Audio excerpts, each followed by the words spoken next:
So he goes, you won't believe it. You'll think I've been drinking, but there is a nest of ospreys in the tower. Oh, God, we got that up north. It's terrible. Oh. We can't get on the boat. We can't disturb the nest. They've got babies. No way. So we had to wait. That's bad Matatuck. We had to wait for them to have the babies and the babies to leave the nest, which took another 6 months. No way. Yeah. Ahoy! This is your captain speaking, Greg Michael of Pinnacle Marine Group, Marine Surveyors, and welcome aboard the Nauti Buoys Boat Show. I'm joined by Captain Happy, Glenn Shadbolt, Marine Mechanic and Shipwright. And aboard this vessel, we talk everything about boats. The build, the mechanics, the good, the bad, and the ugly. We go where the seas take us. The topics will be endless. Electronics, marinas, restaurants, vacations, cruising and fishing. Our show includes live callers with real questions. Let's fare these waters together. Call 772-773-2600 every Tuesday between 5 and 5:30 p.m. Eastern. If you're a guest or a caller, you certainly are naughty. Ahoy, and welcome to Nauti Buoys Boat Show. I'm your host, Captain Greg Michael, Marine Surveyor, and sitting next to me is our beloved Captain Happy, Glenn Shadbolt, Marine Mechanic and Shipwright. And if you're a guest or a caller, you certainly are naughty. So, some quick introductions. I have Glenn sitting next to me. Say hi, Glenn. Hi, Glenn. Hi, Glenn. Yep. I haven't been drinking yet, so I'm just... What's in your throat? God, that's disgusting what's in his throat. But anyway, and we won't want to ask where you got that either. I'm drinking water. I've been drinking water today. God forbid you're drinking water. I don't like to drink water. Fish fucking it. Oh, that's right. I forgot all about that. And pissing it too. So anyway, let's get serious because we have an extraordinary guest, Mark Mitchell from HMY Yachts. Say hi, Mark. How you doing, guys? Okay, good. All right, so every show... Oh, God, Glenn just gave me that look. That's not a good look. Every show, I like to start with a joke. Okay. Yeah, okay. There's that look. Doesn't laugh at my jokes, Mark. I'm thinking I'll like this one. Okay, let's try. Ready? All right, so here's my joke. There I was, sitting at the bar in a yacht club, staring at my drink, when a troublemaking boat salesman, like Mark, steps up next to me, grabs my drink, and gulps it down in one swig. Well, what you gonna do about it, he says. Nasty. Then I burst into tears. He says, come on, man. I didn't think you'd cry. I can't stand to see you skip a cry. I go, well, this is the worst day of my life. I'm a complete failure. I was late getting my owner back to the marina. He missed a vital meeting and fired me. When I went back to the car, I found my car had been stolen and my insurance was expired. I left my wallet in the taxi. I found my wife in bed with another man, my teenage daughter in bed with my best friend, and then my dog bit me. So I came to this bar to work up the courage to put an end to it all. I buy a drink, I drop poison into the drink, and I watch that poison dissolve. Then you show up, and you drink my drink. But enough about me. How's your day going? Sounds all right. Not bad, right? Sounds like he deserved it. Okay. Those boat brokers, right? Sounds like he deserved it. Yeah, and how many times at these boat shows you see those guys just grabbing drinks from people? Too many. Yeah, right. Okay. Not me, though. Not you. No. Definitely not you. No. More the change off the bar, but... Yeah, change off the ball. Sometimes. All right, in just a minute, we're going to have Mark talk yacht sales. Then we'll have a call-in questions and answer segment. Just to let you know, the call-in number is 772-773-2600. All right, so let's get started. Mark, let's start from the beginning. Where are you from originally? Originally from Orlando. Ah, Yep. okay. Grew up on a lake there. Fished every morning before school. Had a brother couple years older, and really enjoyed the fishing aspect. And then my dad would, he bought a couple boats, had a boat my entire life, but he'd start bringing us over to the coast, and we'd do the inshore fishing at Titusville and Indian River and Banana River, and then, go offshore in Canaveral or Fort Pierce. So got completely hooked on fishing. Nice. So, previously we had Rufus on the show. Rufus Wakeman. Yep. We had a couple of good fishermen, and we had Steve Graziano, owns a bait shop, real life bait and tackle. So, yeah, listen, I'm a fisherman. Glenn's a fisherman. Glenn's not a catcherman. He's a fisherman. But we give him credit anyway. Well, you know what they say. Yeah. Don't worry that you suck at fishing. You do suck at fishing, just don't worry about it. As long as there's beer on the boat. There's beer on the boat. There you go. Now we're talking. So, okay. And so tell me how you're fishing in Orlando. You got an older brother who abused you, obviously. Very true. Yeah. So all older brothers abuse us, right? That's it. So tell me how you got interested in boat sales. Went to college, and throughout college, I met a gentleman that had a pretty big center console, and he got a charter division going over in Louisiana and the Bahamas. So asked me if I wanted to help him out. Hopped on as a mate.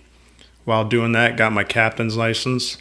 We did 4 years on and off in Louisiana, fishing the rigs, which was unbelievable. Nice. This back in the early 2000s. Yeah. Awesome fishing. Into the world, nothing there. There is one bar. Glenn, one. You only need one. He said Glenn. You only need one. But unbelievable fishing. We got in, pretty early. Now it's a little bit different, but still really, really good. And then we do the Bahamas in the summers, and I figured this is something that I really enjoy. Uh-huh. So, the guy kind of took me under his wing, did a lot of fishing in both places, and then I started thinking, well, maybe make a career out of this, as a mate, as a captain, travel the world, whatever you want to do, see the world on someone else's dime and do what you love doing. So I did. I hopped on a handful of boats for a handful of years and fished Dominican, fished Bahamas, fished the Northeast, fished Hawaii, fished Australia. And then it comes to a screeching halt when you find your significant other. Oh, yeah. You can't be traveling 9 or 10 months out of the year. Yeah. So it was a good run. Enjoyed it.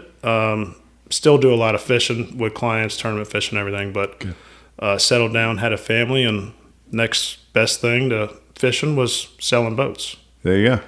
So you do what you love, and you're still on boats. And that expensive college degree went right out the window. Right out the window. Had a good time, though. Yeah. Thanks, Mom and Dad. It helps with the crossword puzzles. And, I always say this. You don't pick your career. It picks you. That's 100%. Fell in my lap. Yeah. So you probably be miserable. What was your degree in? What were you planning? Finance and real estate. Yeah. So you weren't going to be happy with that. No. No, and certainly not an open house with jelly beans and Kool-Aid. No, when I moved down from Orlando to Stewart, my parents had a condo and moved down and didn't know anyone. The first guy that a contact that I kind of in a roundabout way found, he had a good friend that was a yacht broker. So I met him, hopped on at the Miami Boat Show. I was like, oh, this is pretty neat. Right. So then that's how it went from fishing to selling boats. Nice. All right. So let's get into the business. So you obviously work for HMY. Yes, sir. People probably don't even know. What does HMY stand for? So HMY was the first 3 owners of the company. 2 years after they started the company, the M, which is Steve Moynihan, bought the other 2 out, and he's owned it ever since. Okay. So HMY. Good. And how many employees about? There's, I think, 70 brokers right now, and I'd say between management, service, administration, there's probably another 40 to 45. Wow. It's not small. No, good-sized company. Yeah, so, and you guys reach pretty much everywhere. We do. Okay, we're good. We're worldwide. I mean, we're on the East Coast. We've got 10 offices set up, but we sell boats worldwide. So if you got a client who wants a boat and the boat's located in, out of the country, you can be his broker. You can go and you can go get that boat with him. Correct. I've sent boats down to Australia and New Zealand and, Mexico and everywhere else. So we had Compass on. They're the ones that import the boats. And Michelle's a real good person. So we're real familiar how that process works. And I'm sure you are too. You have to do it, right? Yep. So, it's always good to find a good broker and then, stick with him and let him do that legwork, right? Experience, and it's tough coming as an experienced guy now, looking back, is like, you really have to learn the business. Mm-hmm. You have to learn how to sell. Mm-hmm. You have to do it the right way. You have to learn the surveyors to use, the mechanics to use, the right people to ship boats that, are safe to use, that the tax laws. I mean, there's really a lot to know about it. You need to know a boat. Yeah. So let the record show, because nobody could see us, you're just listening. But when Mark said surveyors to use, he pointed at me. So that was nice. Thanks, Mark. Absolutely. All right. So, listen, I'm talking to a lot of brokers. I do a lot of work down here now in the Southeast. There's no secret. The interest rates, the economy, it's affecting us. Tell me how it's affecting your business. There's a vast variety of clientele that we deal with, from smaller boats to mega yachts. Usually the big guys pay cash. It doesn't matter unless the interest rates are so cheap. It's silly not free to. money. Free money. Yeah. I think that the $300,000, $400,000, $500,000, $600,000 guys get a little hurt when the interest rates are up, because those are the guys that they're wanting to have a good time with their family. They've always had boats. You got to finance them, which a lot of people do. And when the rates go up like this, it's tough. Yeah, I get it. I don't want to get political, but something's got to change. Something's got to change. Yeah. So again, I've been surveying for 28 years, and HMY has been a big part of my business, right? I've done a lot of work for you guys, and I'll just say this right off the bat. Good, quality, honest brokerage company. I mean, you guys do it right. So, it's not fly by night. They're not keeping deposits and running away. They're not, this is a professional, good outfit. So for the people listening, HMY, great outfit. And certainly Mark Mitchell, great guy. So another question. So I just said that, but how do you really help your clients find the boat of their dreams? Like, what do you do?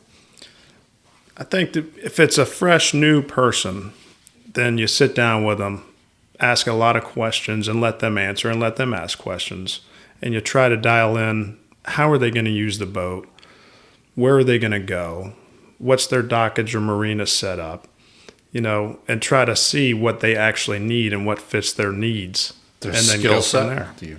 Skill set for sure. What can you handle? If you can't handle anything over this size, you need a captain. I've got a list of guys that can help you. If you want to do it on your own down the road, the insurance companies usually let a captain sign off saying that I've been with this gentleman for 6 months or 12 months. Sign off on him, and I feel comfortable he's capable of running the boat. So it's really, initially a lot of questions to see how they're going to use the boat. From there on, it's quality on boats. It's, what kind of product you're looking for as far as pursuit. If you're talking about center consoles, the differences, right? Pursuit versus Invincible versus Contender. Right. Point out the differences. Right. What's your budget? Right. Price point. Yeah. Price point. There's a ton of questions, and then from there, you got to start working on, okay, how are we going to move forward with surveys? You want a good surveyor. Right. A thorough surveyor to make sure there's nothing wrong with the boat. What's the history of the boat? Can you find out the history? A lot of times we can. Has there been any insurance claims on it? Is there any black marks on the boat? Getting the right. Go ahead. Sorry to interrupt. So you can pull like an iOS report on the boat, see if there's been insurance claims. You can. Okay. So that's a great advantage because we have hurricanes down here, and you could tell your guy, hey, that was in Fort Myers during that hurricane. I got this insurance report. I pulled the iOS, and here you go. Yep. The other thing I'll tell you is, so what I heard from you is when you sit down with your client, you ask the who, what, when, where, and why, right? And it's all about utility.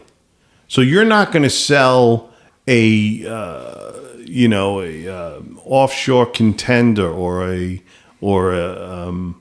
yellowfin or something like that. You're not going to try and push that guy into that boat when all he does is go to the sandbar and drink 10 beers a day, right? That's a right. weekend. Yep. So you might say, hey, a tidewater or a sailfish is more your style and more in your budget and that kind of thing. Yep. So you guys are honest like that. Certainly, I'm asking you. You wouldn't push a guy into the high dollar boat just because you're going to say, hey, that doesn't fit your utility. Doesn't make sense for you. Right. Right. Gotcha. So that's a good broker. That's a good salesman. A guy who says, hey, I want you to have the best experience with this boat without having to break the bank or having to, overspend and overreach. So I get it. What's the toughest challenges, though, you face in sales in this market and with these clients? Like, you have repeat clients, but let's talk about loyalty first, right? So you got a client, you sold them 2 boats. Will that guy go somewhere else, or are they pretty loyal? You get the vast majority of people that want to be loyal, but there's the other kind too that just want the best deal. What we try to do, or what I try to do, is make it so they can't buy a boat from someone else. You do all the right things, you're honest, you go above and beyond, and it's not just, thank you, sir, for your business, I'll see you later, have fun. It's continuously touching base with them, right. Following up with them, helping them. Right. I've had parts flown into the Bahamas when a good buddy of mine had a 64 Viking and needed a steering ram. Bought one that day, drove down to Fort Lauderdale, put it on a airplane and got it over there. So you make it so they can't buy a boat from someone else. Right. It's the extras. Yep. Yeah. And in my business, there's certainly people that call me for a survey, and after 15 minutes of conversation, I don't want to work for them. Right. You probably have the same thing in your business where you go, you know what? I don't even want to look for a boat for this guy because I know he's going to be a headache and he's never going to buy the boat, and so you get that too. Absolutely. Yeah, we get a lot of those guys. Yep. Tire kickers, and then it's all about price point, and there's no value added, so we get all that. But Yep. Well, everybody today knows the price of everything, but nobody understands the value anymore. That's what I see. right, Just think, if I say $5 here, they don't realize what they're going to lose down the road. Right. Good point. okay. So you mentioned surveyors, so let's talk about how you handle that. Right. So you have a boat. Let's take that 43 Cabo you were talking about. I come in, I survey it. I have 30 items on the deficiency list. How do you get involved? Let's say there is another broker. You're the selling broker. There's a buyer's broker. How do you get involved? How do you handle the deficiencies? How do you handle the surveyor? Tell me your experiences with that. There's a bunch of different surveyors that I've dealt with over the years. A certain amount of them are very, I think, up here. They're very thorough, quality guys that are. Name the bad one. No. Oh, we just had 2 list brokers. Remember the Cabo we did? Yeah. They're we got people on the boat. We got everything, and oh God, they're cursing each other out. UPs, they screwed the guy. Oh, it was fantastic. See, that makes for a horrible experience. Two brokers fighting on a boat. Horrible experience. Right. For the guys that are selling and buying the boat. Right. It's not about the brokers at this point. It's about the guy buying and selling Well, the the boat. boat was junk. Yeah. Yeah, but That's what the fight was about. One broker misrepresented the boat. Yeah. The buyer's broker came, brought us, never saw the boat, brought us. We surveyed it, and I probably had 75 recommendations in the first 2 hours. Oh, my gosh. So, yeah. So getting back to what you said. Yep. How do you negotiate? You try to sit down after you send back your report to the buyer. Hopefully I get copied or say, sit down. Am I the buyer's broker, right? Mm-hmm. So we'll sit down, run through the list and say, okay, you can ask the surveyor, but these are regular maintenance items on a boat of this vintage. These are normal cosmetic issues for a boat of this vintage. Now, this over here, it wasn't working. It was represented as in working condition, the ice maker. So that's something we should probably negotiate with the seller on, and so on and so forth. So there's, in my opinion, 3 categories. One of them where you can actually ask for something if it was represented as in working condition. It's not. So, like in my reports, I have A, B, and C. A is safety. Yep. So, obviously, if the Howland system or the fire suppression system hasn't been tagged and weighed, that needs to be done, right? Yep. That's an A. A B is, anything on the boat that's not working, that should have been working. And a C is, hey, there's some scratches on the hull, but it's a 1994 something. It's normal wear and tear. Stuff. Yeah. Right. So, I get it. And even as a seller's broker, you understand what is normal for the age of the boat and the vessel and the model and make and everything. And you try to prep your client Right. to understand the same thing. Because some will expect a brand new boat. Yep. I'm getting a survey. I'm buying a boat. It's $300,000. I'm buying a used boat, or I'm buying a new boat for the price of a used boat. Right, exactly. A new boater makes it so difficult. Yeah. Well, If he's a Expectations. seasoned boater, I can talk with him, but if he's a brand new boater, I was like, do you have a relative of something that's been a boater that I can talk to so he can put it in layman's terms for you? Yeah. so I've had the nightmares, clients. I'm sure you have too. Do you got any funny stories, survey or boat buying or selling experiences? Anything off the top of your head? Let me think about that for a second. I know that's in there, but it's been a long day too. All right, Let me think about that. You think I'm going to tell a story? Okay. I survey a boat. It's a regulator, center console. So it's basically a steering wheel and 2 engines. Come back. I look at the boat. Everything's fine. I got my normal 20 recommendations. Client calls me up and he says, you missed the cracks in the welds on the piping for the hardtop. I don't miss cracks in welds, but okay, I'm human, right? Okay. So I go look at the boat. He demands, he's like, hey, I want this fixed, blah, blah, blah, blah.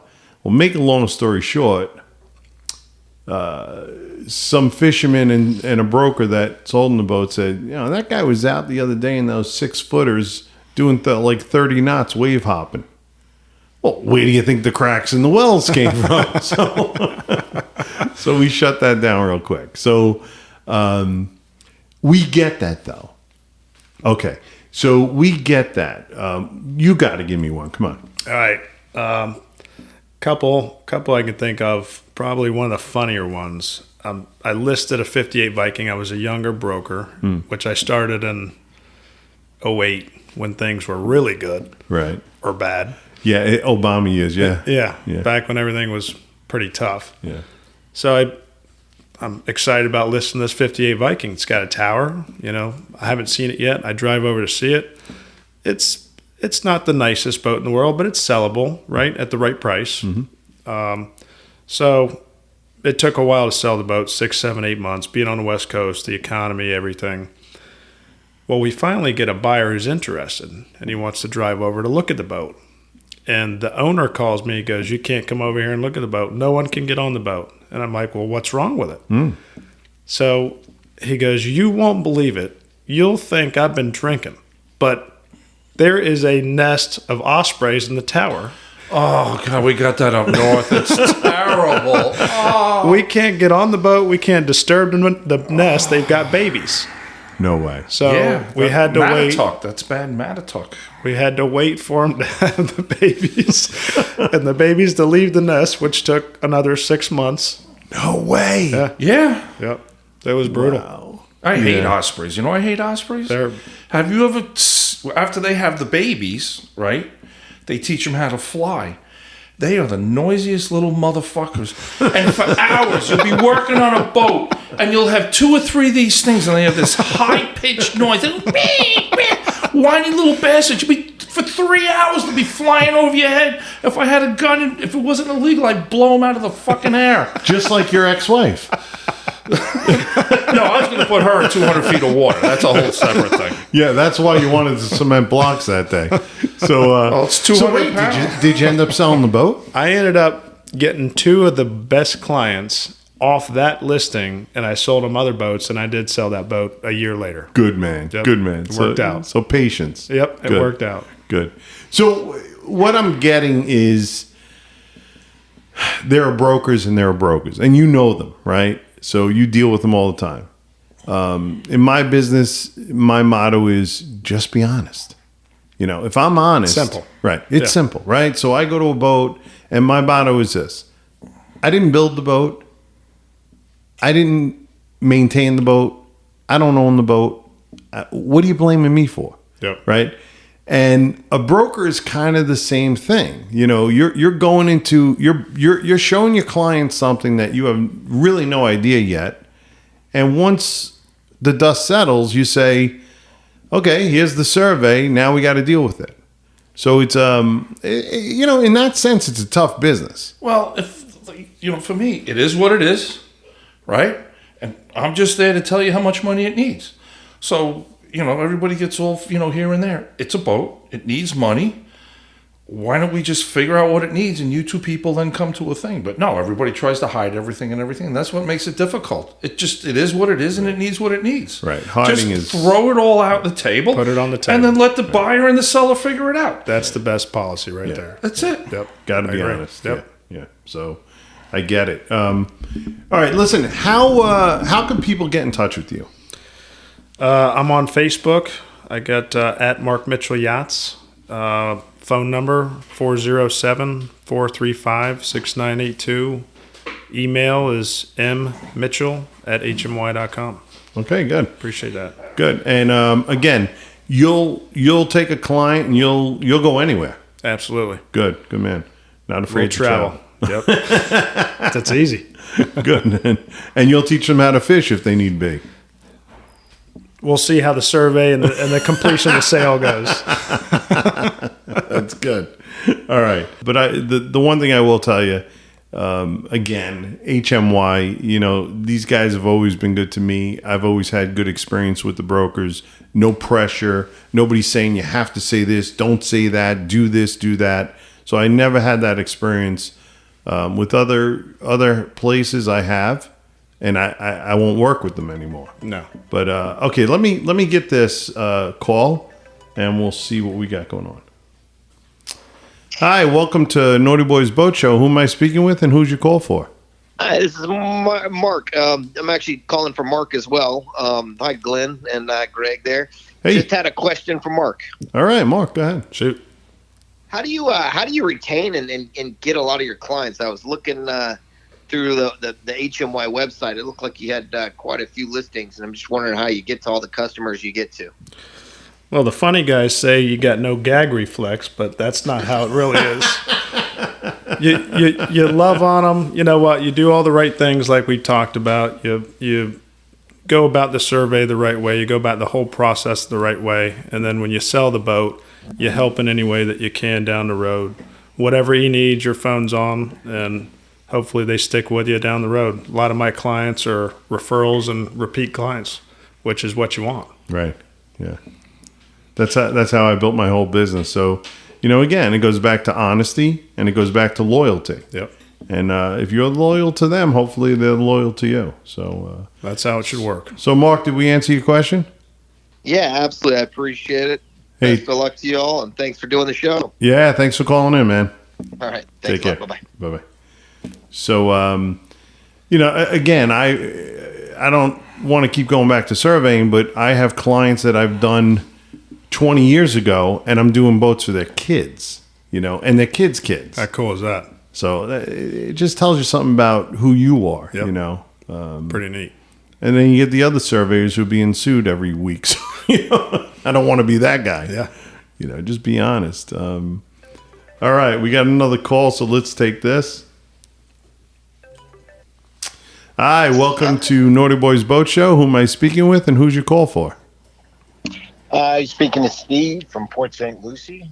Hey, Steve. How you doing? I got a question for, I think, Greg. Yeah, that's me.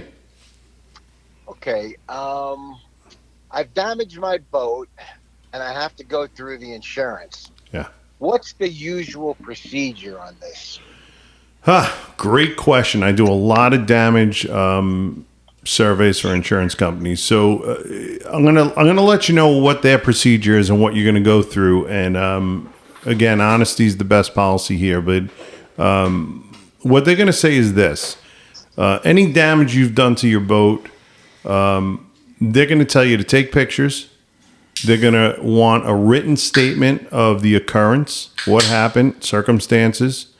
And then they're going to send somebody like me out to go assess the damage to see if it coincides with what you say. So if you say you hit rocks and the bottom's torn up and I get there and it's consistent with that statement, it's pretty open and shut. If you say I hit rocks and, the anchor's bent and the tower's torn off, we know there's something wrong with that, right? So Right. just expect to write a statement, be as honest as you can. You don't have to go into a lengthy statement. I would say this, Steve, that's dangerous, right? Don't try to explain what you don't know. Only say, this is what I know. And if you don't know nothing, say, I don't know. I was driving along, I felt bump, bump, bump, and got the boat on the trailer, and here's, holes in my boat. That's it. Okay. All right? Okay. So, but that's what All you right. can expect. And I got to tell you, insurance companies, everybody thinks they're in the business to deny claims. They're not. They're in the business to settle claims because they don't want further litigation. So if you have a legitimate claim, they're going to settle it. It's when people start to lie and embellish. Oh, and they want their deductible covered, and they want, new electronics, and that's when you get in trouble. And then they dig their heels in, and then they call it fraud. So just be honest, and everything will go smooth. All right. Okay, that makes sense. Thank you very much. All right. Thank you. I'll take it to the next step. All right. Keep listening, follow, and subscribe, Steve. I will. Great show. Thank you, man. Bye. Bye. So, it's for some reason, I'm doing a lot of fraud. It's all in Miami. What do you expect? I mean, just like you said, be honest. Here's what happened. Don't try to cover something up or, it's just not going to go anywhere. It's not going to be good at the end of the day. No. I mean, and you know what? I get these reports and I read some of the statements and it's a dissertation. It's like, just say what happened, and that's it. Don't try to explain why it happened. Just say this is what happened, and people get themselves in a lot of trouble like that. Yeah. And speaking of, while we're waiting for calls, have you ever had damage or anything happen on a survey when you were selling a boat? We have. I've had a couple things happen. We donated a big Merit, and it had Detroit's. And we ended up blowing a motor on a survey, smoke and everything bellowing out, and had to get rebuilt. So Old two-strokes? Old two-strokes. Yeah, well, 12, you had to push 12, it to the 19. pins. You're not supposed to push an old motor to the pins. You're not supposed to. You're exactly right. You did. So that happened. Another time, which never works out well, the owner wants to run his boat instead of paying someone $400 for the day to a captain to run the boat. Take yourself out of the situation where a buyer's there, a surveyor's there, he's picking apart your boat, your ear, smoke coming out of your ears. Well, that's what happened this day, and this guy's getting all worked up. He misses the channel. We hit bottom. We're stuck there for a little while. No. I'm just sitting there thinking, oh my gosh. But Yeah. never again. Learning lesson, that's never happened again. So as long as you didn't have the gas tank rupture when you were on the demo, you're doing good. Yeah. So we've been in that situation. Glenn grabs the only life jacket on the boat, runs to the bow, leaves me in the back. Well, wait a minute. What a pal. I am not a What a captain. I am not a captain. I wasn't not captaining the boat, and I'm not a licensed captain of the boat. Somebody was supposed to make sure that the boat had all the safety stuff. Somebody didn't do their job. It does not come down to me. I can't believe you're pointing at me. That's just so rude. You're a captain too. You're on the boat. Whatever's terrible. going on. Just The terrible. boat left the dock without enough life jackets. That's not my problem. That would have been scary. Yeah. So, but like you, something goes wrong. Who's responsible though? Ultimately, it would have been, in that case, the seller driving the boat, Okay. or whoever representative he hires to run the boat if something happens. But if it's something out of anyone's hands, you can't. I mean, Just insurance. yeah, Will you a boat you're representing to sell? Will you also captain? can't do it. You can't. No. So you got to hire a captain. Got to hire a captain. Conflict of interest. Right. Used to, but don't anymore. Yeah, a lot of rules have changed. Yep. Years ago, the brokers always ran the boats. Yeah. I knew a kangaroo that used to be a captain. Jesus, here we go. He's getting drunker. You see this? Yeah, I haven't started like As we get into the show, he's getting. It's. He was in a song too. And wait, those are Miller Lights. Yes. Miller Lights. Yeah. I think my grandfather drank those. Good man. Those were Miller Heavies back then. Miller Heavy. I'm starting to with the new bride with the cooking and everything. Okay, so you're doing the Miller Lights, yeah. So, another question that just came to mind. So, after the sale of the boat, for all the people that want to be boat brokers, I mean, it's a great life, right? You go to the yacht show, you go to the boat shows. Oh, you'll be going to Fort Lauderdale, right? Coming right up. Yeah, in October. That's great. Make sure you guys go see Mark Mitchell at the HMY booth at the Fort Lauderdale show. My wife What loves thoughts, her. Are you going to have the hats this year for the ladies? We'll have the hats. So come on by. Awesome. Best sun hat. My wife loves her HMY hat. What is it, October 30th it starts? I think it's the 28th through December 1st. 28th, Okay. 29th, 30th, 31st. Yeah. Okay, 28th through December 1st. Good. So, make sure you guys get to go see them. But we got a couple of boat shows coming up, right? So we got Fort Lauderdale, Miami. Stewart. Yep. Stewart in January. And then Palm Beach is in March. Okay, good. Yep. All right, good. So, and as far as the shows go, do you bring boats? You bring used boats to the shows? We do. We have usually a pretty big display set up with everything from outboards to big motor yachts. Okay, So good. we'll have a big presence at the Lauderdale show coming up, and then we'll do Miami, Stewart, and Palm Beach coming up as well. Okay, and what new boat lines does HMY have? So we're Viking. Obviously, been Viking dealers since the mid '90s. So a good relationship with them. Princess Yachts, Nice. built out of England. Yep. We're Eclipse and Two Oceans, which is South Africa built. New brand, but coming on strong and doing well. Oh, nice. South African built. Yep. And how are they? They built a 55. They call it a 555 big power cat boat. Yeah. Really neat boat. A lot of space. Good layout. Roomy. Good quality? Yeah. Good. Nice. Yeah. Nice. And then Eclipse, same gentleman that owns it. It's like it's kind of like a MJM outboard boat. Good. Good quality cruiser. Nothing with rod holders or outriggers on it. Okay, let me get this call. Hi, welcome to Nauti Buoys Boat Show. Who am I speaking with, and who's your question for? Oh, hi. My name is Stacy. My question is for Glenn. Oh, Glenn, you got a woman too. No, the bride's going to... Go ahead. What's your question? Easy. It's actually a question for my husband and I were supposed to be having our boat surveyed. But I wanted to find out, do you typically have to have oil samples done? On what? What kind of engine? Outboard, inboard, diesel? It's actually an outboard. That's all I really know. No, it's not not. on the outboards. No, right? No, we usually don't do the outboards. Yeah, I think on outboard engines, you look at the gear case oil. If it's milky, it's bad. Yep. And if you look at the engine oil and it's got metal in it and it's black, it's bad. Yeah. So, Stacy, what I would say, and if Glenn agrees, you're the mechanic, but what I would say is no. On outboard, you usually don't do oil samples. We've never done them, right, Glenn? No. No. You're more worried about, like, after 15 years, if it wasn't flushed right, whether or not the block's going to rot out and fill with water. And So what about a diesel boat? all the time. Yeah, diesels, you always do oil samples, yes. Every oil change. Right. Okay. All right, good. All right. Well, thank you so much. Love your show. All right, thank you Thank so you. much. And please subscribe, listen, and follow.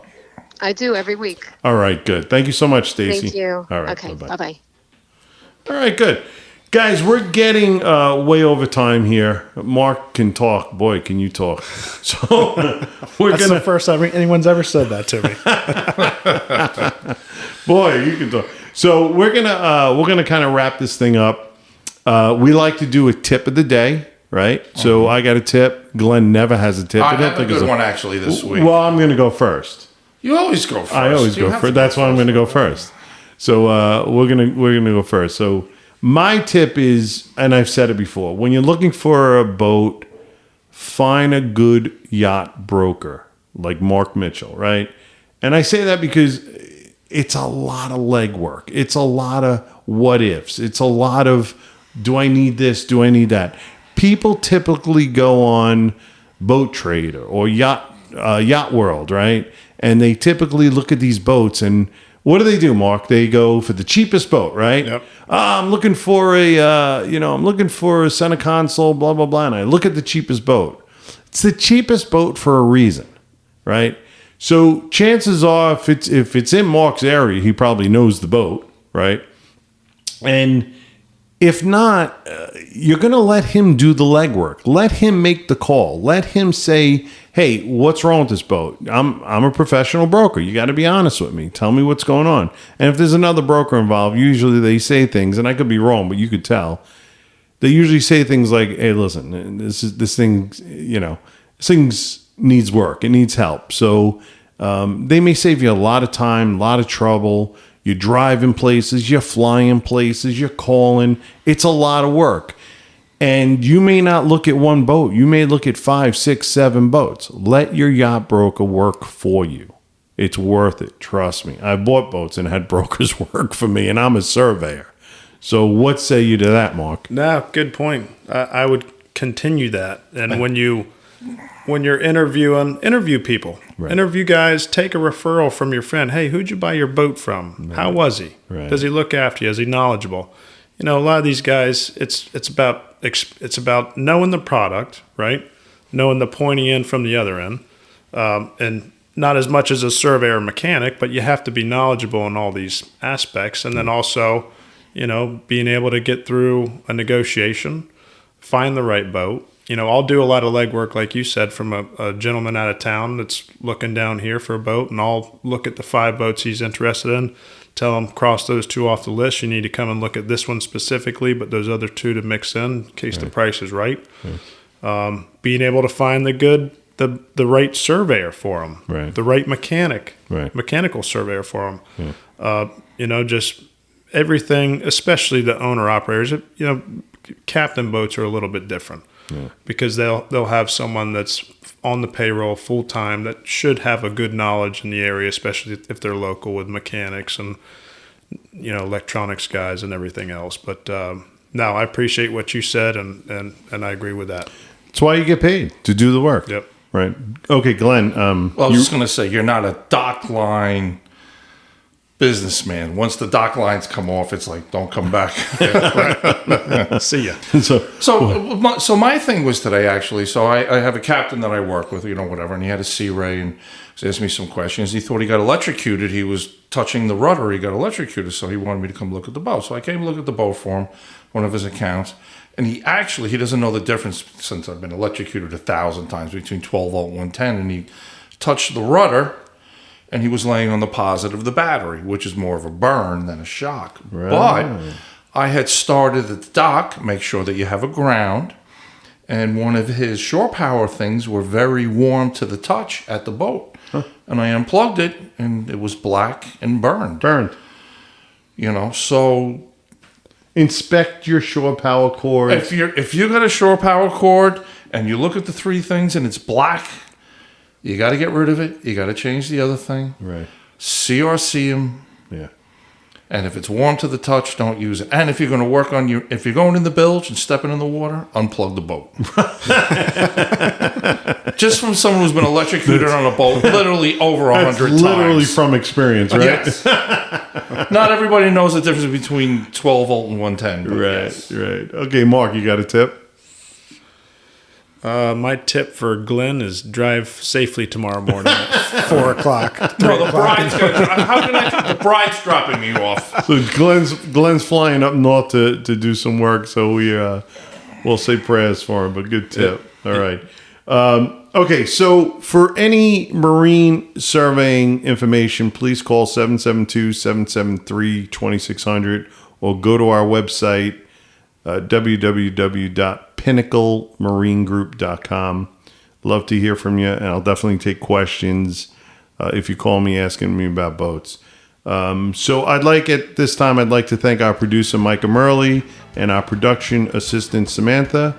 So please hit that subscribe, follow, or like button, and please tune in next Thursday and every Thursday for the Nauti Buoys Boat Show. Every week we will have exciting guests and informative news. May you have fair winds, following seas, and tight lines. God bless you, everybody.